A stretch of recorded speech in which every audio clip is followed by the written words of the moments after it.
Coaches, this is Mike Kuchar with www.xandolabs.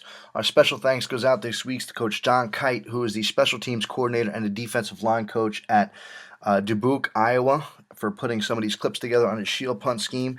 And again, Coach was gracious enough to include his entire PowerPoint presentation on the Shield Punt on the website for insiders at xandolabs.com. Now, what Coach does a little different with his Shield Punt. It's an overload formation. Okay, so right here, this is what's going to be called the tight side. This is the split side. Okay, so right here you have 1, 2. Okay, to this side, then you have a 1, 2, 3-man surface with the gunners outside and the shield over here. Okay, now balls in the middle of the field here. And we asked Coach, what Coach Kite over at Dubuque, Iowa, okay, who was gracious enough to put together his entire PowerPoint on his Shield Punt. We talked about, what do you do when the ball's in the middle of the field? Okay, and Coach talked about setting up the call based on which direction the punter would prefer to directionally kick. Okay, in this situation, it is spread right. Okay, as you see the split guard over here, okay, the tight side over to this side. So the split side is now on the left, so they are still responsible for 1 through 4. And you have a 4-4 look. Okay, you have 1, 2, 3, 4. You have the split guard on one of these, okay, and the shield taking up the other 3.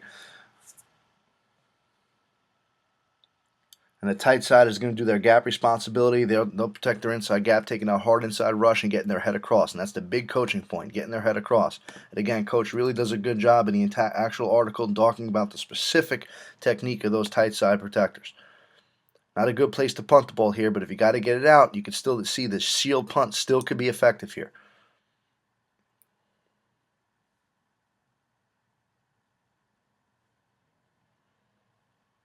And we're going to talk about the return here in a second.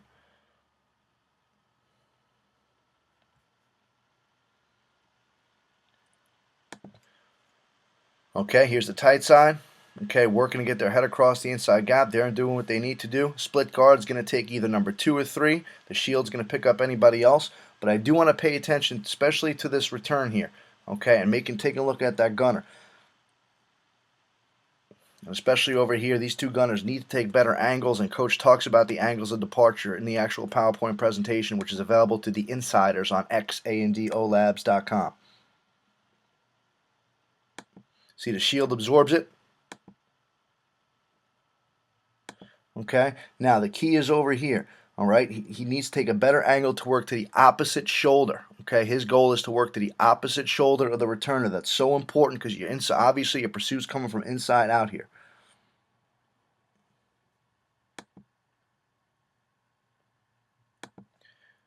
Then he gets caught up. There's nobody to contain it. They're able to set up the wall in the return. That's not a good situation to be in.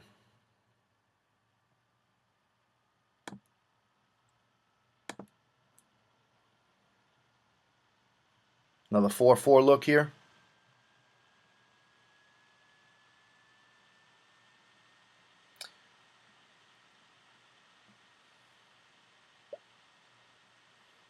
This is pretty good coverage, but you see, okay, split guard. You see the angle, and Coach talks about the angle that you need to be on specifically in the PowerPoint presentation on xandolabs.com.